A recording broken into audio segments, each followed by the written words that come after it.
You know? Because, like, burning hands.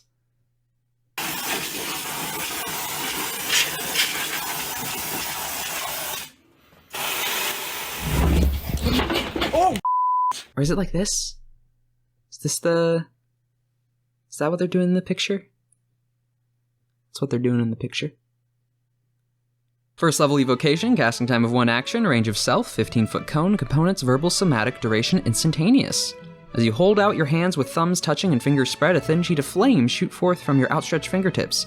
Each creature in a 15-foot cone must make a dexterity saving throw. A creature takes 3d6 fire damage on a failed save, or half as much damage on a successful one.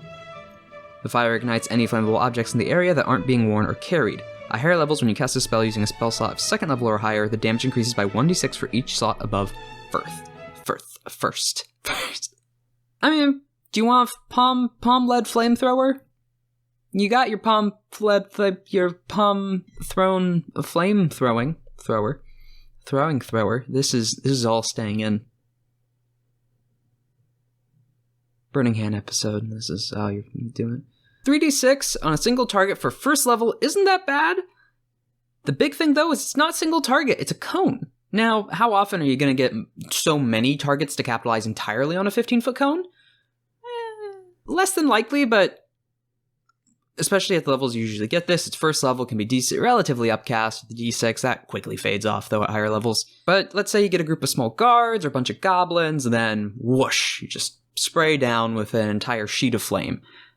But the thing that most flame spells or people using them forget, or sometimes DMs that don't want their party to have such great collateral.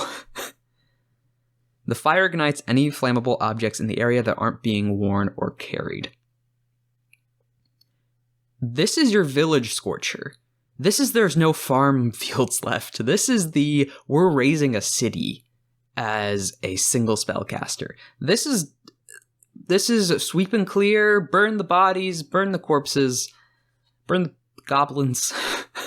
It's your flamethrower, and it's namely because it's a first level. You can, when it comes to if you're burning an area or objects, you can spam this relatively easy, especially if it's already flammable, like really kindling, like already begging for it. Within tight corridors, 15-foot cone could be capitalized a lot more often, and like I said earlier, especially with swarm creatures or goblins, 3d6 for creatures like that. Normally those that are in small group packs or swarms, that's gonna hurt. 3d6 is gonna hurt. Might be worth a slight upcast, but nothing too great. I do see a lot of spellcasters picking this up as just a go-to small area denial before they get up to Fireball or something that they can just carpet bomb. I'd give it, even with how much I was talking about the burning objects, 6 out of 10. Outside of early game, there's so many other things you're going to take over this, but for that stay in early game and for those situations it can capitalize on, 6 out of 10.